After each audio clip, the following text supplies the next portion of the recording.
안녕하세요.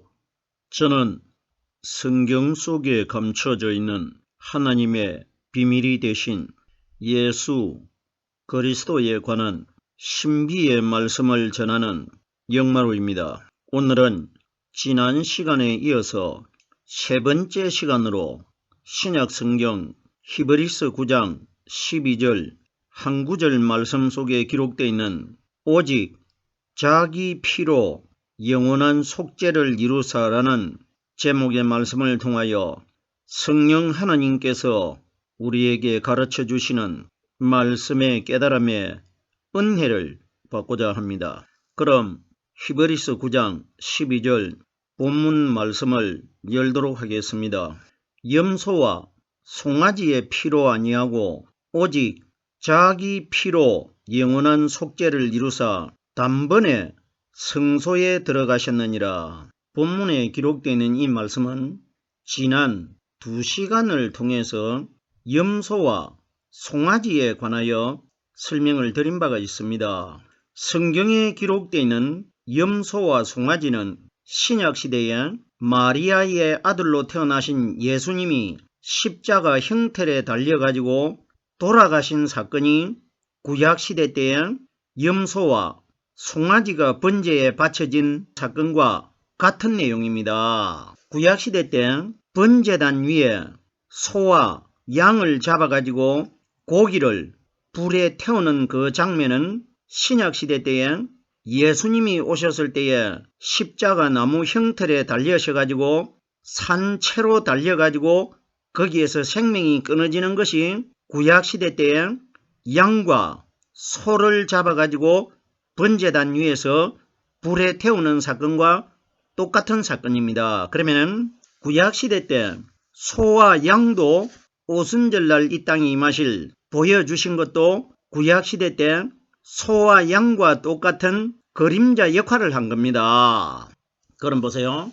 염소와 송아지 피로 아니하고 하는 것은 정말 피를 가지고 제사를 드렸다는 것은 구약시대 때는 아직까지 성령이 오시지 않았기 때문에 짐승의 피는 사람이나 동물이나 생명을 상징하지 않습니까? 그러면 성경이 가리키는 생명은 오순절날 이 땅에 임하실 성령께서 우리에게 가르쳐 주시고 깨닫게 해주시는 이 말씀을 생명으로 비유한 것입니다.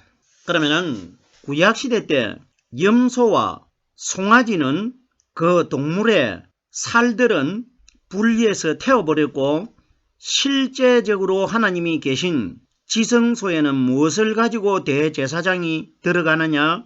양이나 소에게서 나온 피를 가지고 지성소에 계시는 하나님을 만나러 들어갑니다. 그 피가 제사장과 백성들의 죄를 사하는 것이라는 것입니다. 그러면 성경에 기록되어 있는 피는 오순절날 이 땅에 임하신 성령께서 우리에게 가르쳐 주시고 깨닫게 해주시는 말씀이 바로 생명이시기 때문에 말씀을 피로 비유한 겁니다. 피에 관하여 한 몇 곳을 인용을 해보겠습니다. 히브리서 10장 4절 말씀해 보면은 이는 황소와 염소의 피가 능히 죄를 없이 하지 못함이라 기록되어 있는데 그러면은 동물들의 피는 어디까지나 오순절날 이 땅에 임하실 성령의 말씀에 그림자 역할을 한 것이지 실제적으로 사람의 죄를 없이 하지 못한다고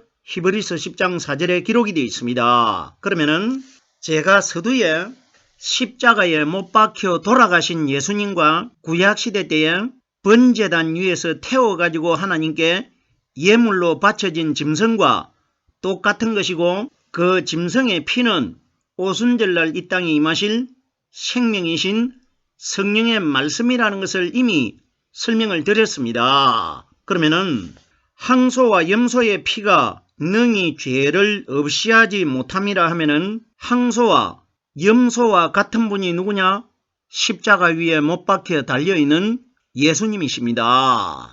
우리들이 이 원리 잘 깨달아야 됩니다. 그러면은 항소와 염소의 피가 예수님의 그림자였더라면은 그럼 십자가 위에 못 박혀 달려가지고 피 흘리고 있는 예수님도 우리의 죄를 사할 수가 없다는 결과가 나오질 않습니까? 틀림없지 않습니까? 그럼 보세요. 이는 황소와 염소의 피가 능히 죄를 없이 하지 못함이라 하면은 마리아의 아들로 태어나신 마리아의 아들 되신 예수님 안에 들어있는 성령님의 그림자 역할을 하는 예수를 믿어가지고는 마지막 날 우리들이 구원을 받지 못한다. 이 원리가 결국 기록된 것 아닙니까? 예수님께서 오순절날 성령이 오실 장소가 되는 마가 요한의 다락방에서 12명의 제자들에게 떡과 포도주를 나눠주실 때에 먼저 떡을 주실 때는 받아 먹으라, 이것이 내 몸이라고 말씀하셨고, 두 번째 포도주를 주실 때는 이 포도주가 많은 사람들의 죄를 사할 것이고 자기가 흘리는 언약의 피라고 비유로 말씀하셨지 않습니까? 그럼 우리들은 오늘날 이 말씀을 이해를 잘 못해가지고 유월절날 저녁에 사건이 있은 이후에 예수님께서 제자들과 함께 게세마네 동산에 나가셨을 때에 대적자들에게 붙잡혀가지고 그 사건이 연결돼가지고 그 이튿날 십자가 위에서 돌아가시질 않습니까? 그러면은 예수님께서 받아 마시라, 이 피가 많은 사람의 죄를 사할 것이라 이렇게 기록되어 있으니까 그 이튿날 십자가 위에서 예수님의 머리와 손과 발에서 흐르는 그 피가 사람들의 죄를 사하는 것으로 사람들이 알고 있단 말입니다. 생각을 해보세요. 예수님의 피는 이 세상에 현재 오늘날 우리 시대에 남아있지 않지만은 예수님이 말씀하신 내용은 성경에 기록이 돼가지고 남아있습니다. 그러면 어떤 것이 오늘날 우리들과 밀접한 관계를 가지고 있습니까? 그러면은 보이지도 않고 피를 만지려고 해도 피가 없기 때문에 죄 사함을 받으려고 해도 이 세상에 현실적으로 예수님의 피가 없습니다. 그러면은 피는 없는데 유일하게 이 세상에 예수님에 관한 흔적이 남아있는 것은 성경에 기록되어 있는 이 말씀밖에 없습니다. 그러면 예수님께서 이 피가 많은 사람의 죄를 사한다고 말씀하신 것은 정말 포도주 피가 사람의 죄를 사하는 것을 말씀하신 것이 아니고 오순절날이 돼야 성령의 말씀이 이 세상에 임하시기 때문에 내가 하늘나라로 갔다가 오순절날 해가 질 무렵에 내가 너희 12명에게 포도주를 나눠준 이 장소에 내가 오겠다. 그러면 오순절날 이 땅에 임하신 성령의 말씀이 1차적으로 제자들 120명 마음속에 들어가셔가지고 그 말씀이 깨달아질 때에 사람의 마음 안에 들어있는 죄의 상징인 사탄이 바깥으로 쫓겨나가기 때문에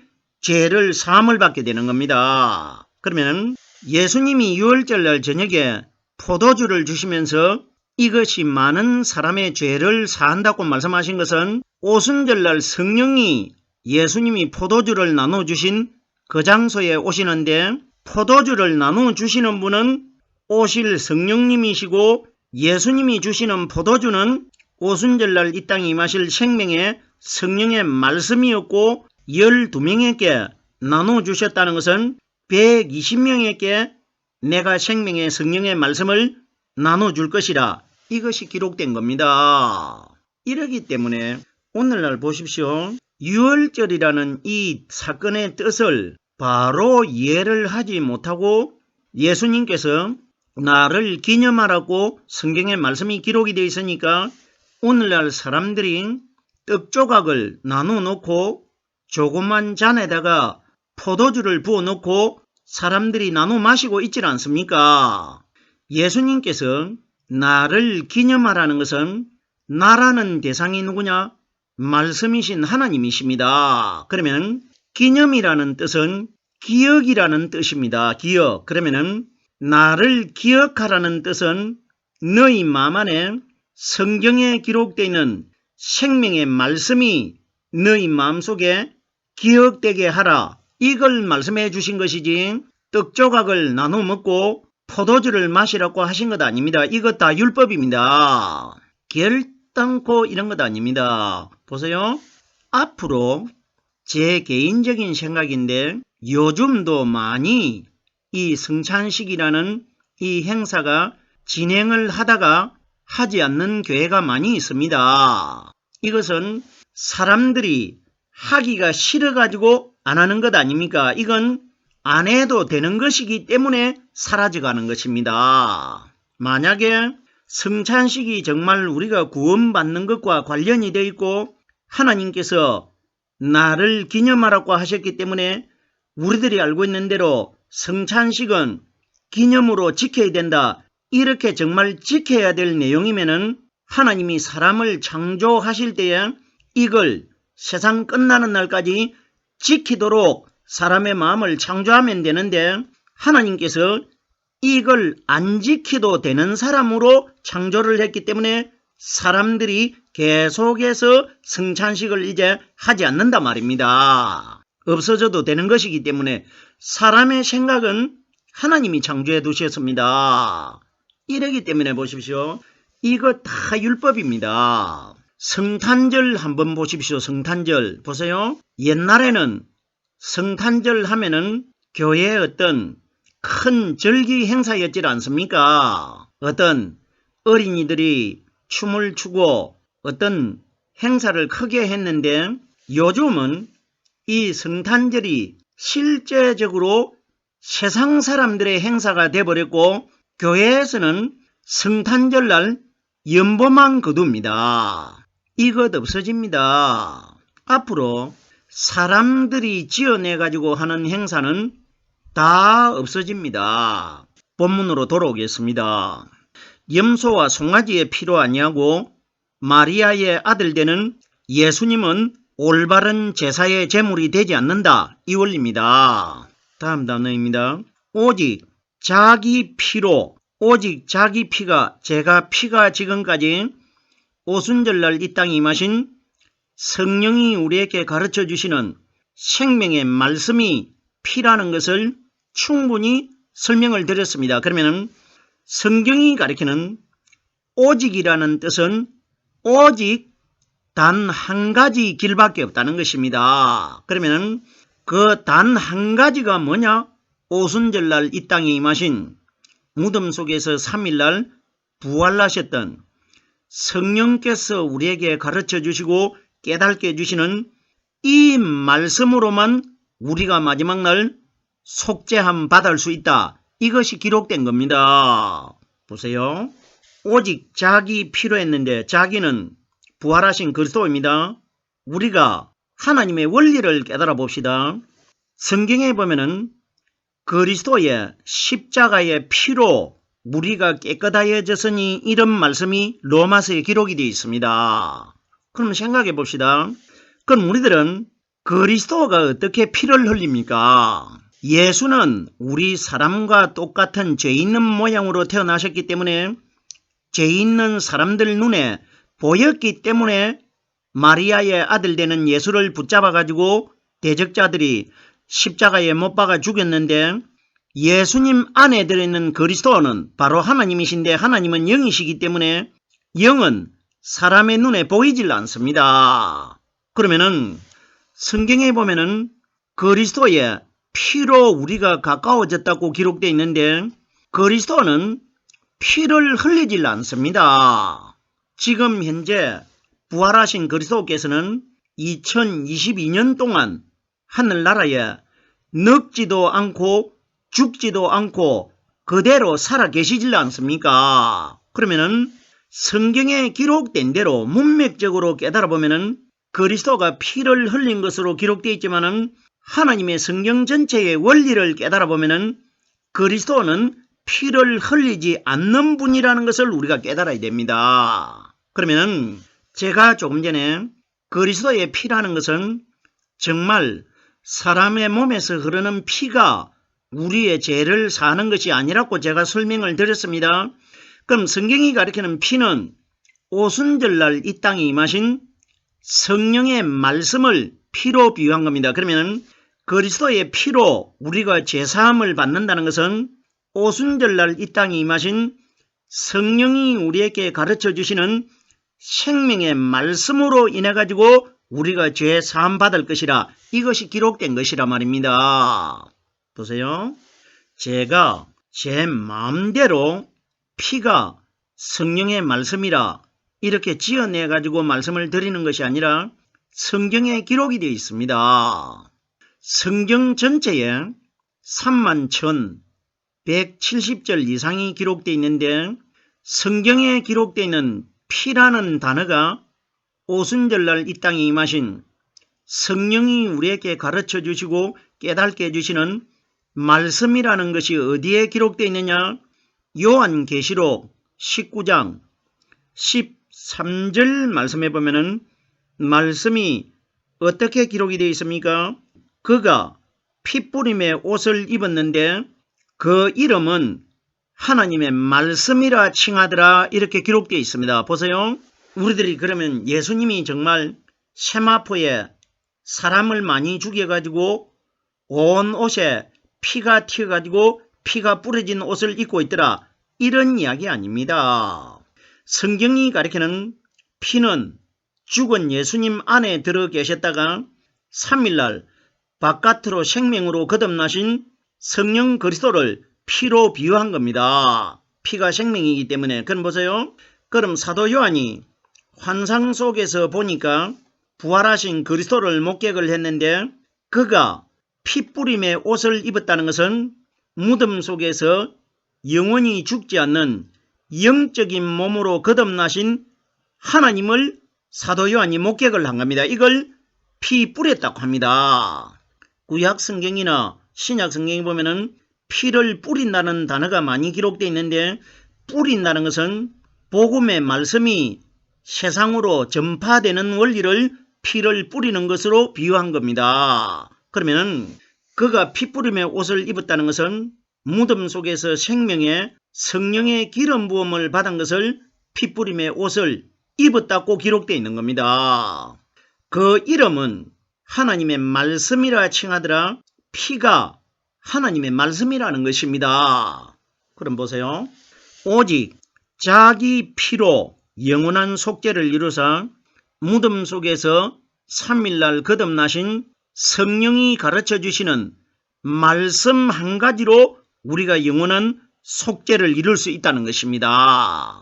속죄라는 것은 내 마음속에 들어있는 아담의 죄를 사할 수 있는 길은 오직 자기 피가 누구냐? 죽은 예수님의 피가 아니고, 죽은 예수님의 피는 죄를 가진 피입니다. 죄를 가진 예수님 안에 들어있는 성령 그리스도는 죄가 하나도 없는 분입니다. 그러면 죄가 하나도 없는 성령께서 오순절날 이 땅에 오셔가지고 성경에 기록되어 있는 생명의 말씀을 우리에게 가르쳐 주시고 깨닫게 해주십니다. 그러면 성령으로 깨달은 이 말씀을 통해서 우리 마음 안에 들어있는 아담의 죄를 물리칠 수 있다는 것입니다.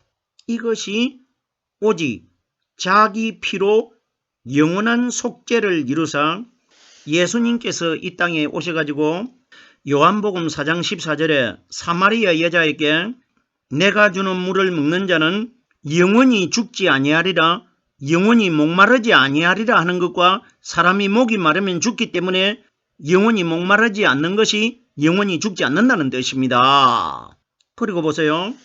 요한복음 6장 58절 말씀해 보면은 이 떡을 먹는 자는 영원히 살리라. 그러면은 물이 피와 똑같은 액체 아닙니까? 성경이 가리키는 물, 피, 젖, 기름은 다 똑같은 말입니다. 액체적인 성령의 말씀을 비유로 말씀하신 것입니다. 그러면은 오직 자기 피로 영원한 속죄를 이룬다는 것은 오순절날 이 땅에 임하신 성령이 가르쳐 주시는 생명의 말씀으로 내가 마지막 심판날 영원한 속죄를 이룰 것이라, 이 원리가 기록되어 있는 것입니다. 계속해서 다음 단어를 보겠습니다. 단번에 성소에 들어가셨느니라. 예수님이 무덤 속에서 성령 기름 부음을 받고 영적인 몸으로 거듭나셔가지고 들어가신 곳은 하늘나라로 들어갔습니다. 보세요.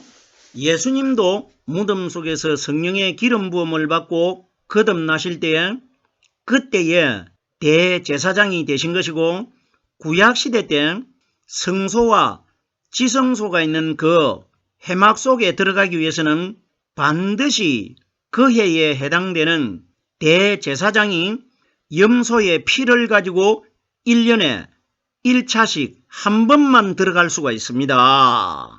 그런데 보세요. 이 땅에 있는 제사장들은 짐승의 피를 가지고 사람이 지어놓은 성소와 지성소에 들어갔는데, 예수님은 무덤 속에서 부활하셔가지고 피를 가지지 않고 하늘나라로 들어갔습니다. 그러면 이 땅에서 사람인 제사장들이 들어갔던 그 지성소가 어디냐? 바로 하늘나라입니다. 모형으로 보여준 것 아닙니까? 지성소에 언약궤가 있고 언약궤 안에 말씀 돌판이 들어있지 않습니까? 그러면 성경이 가리키는 말씀은 바로 하나님 아니십니까?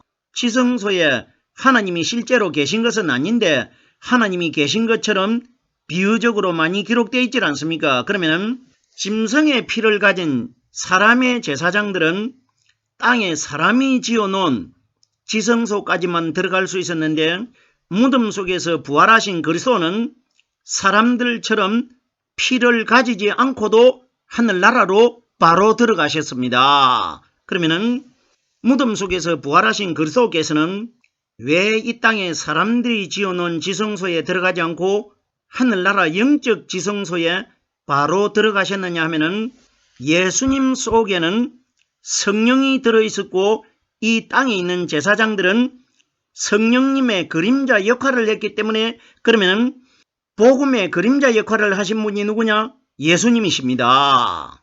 예수님은 자기 속에 복음이 들어있는데 자기 안에 들어있는 오순절날 오실 성령님의 그림자 역할을 했지 않습니까? 그러면 우리들에게 뭘 가르쳐 주느냐? 그림자 역할을 했던 율법에 예수를 믿음으로 믿은 사람들은 마지막 날 하늘나라의 지성소에 아무도 들어가지 못하고 예수님 안에 들어 계시다가 오순절날 이 땅에 임하신 성령이 가르쳐 주시는 말씀 안에 들어있는 사람들이 예수님처럼 하늘나라의 영적인 지성소로 들어가게 될 것이라, 이것이 기록된 겁니다. 우리들의 이런 복잡한 원리 반드시 깨달아야 됩니다. 보세요. 이런 원리를 깨달지를 못하면은 제가 지금 성경 구절만 보고 설명을 하게 되는데 이런 걸 어떻게 알아내겠습니까? 세상 사람들이 오늘날 이런 복잡한 내용 알고 있습니까? 보세요. 하나님 믿는 것이 당신 모양으로 성경을 그렇게 이해를 하려고 하면은 이 세상에 하나님 믿을 사람 누가 있겠느냐? 이렇게 말합니다. 생각을 해보세요. 하늘나라보다 못한 좋은 대학이나 직장을 들어가기 위해서 우리들이 얼마나 노력해야 됩니까? 그러면은 하늘나라는 세상에 있는 대학이나 직장과는 비교가 되지 않는 곳입니다. 이러기 때문에 하늘나라 들어가기 굉장히 어려운 겁니다. 우리들이 알고 있는 간단한 그런 원리, 교회만 다니면 천국 간다, 어림도 없는 이야기입니다. 말씀이 바로 하나님이신데 하나님 자신을 모르는 사람을 어떻게 하늘나라로 데리고 들어가겠습니까? 하나님을 아는 사람을 가려내기 위해서 마지막 심판날 하나님이 세상에 나타나실 것 아닙니까? 오늘은 세 번째 시간으로 신약 성경 히브리서 9장 12절 한 구절의 말씀을 깨달아 보았습니다.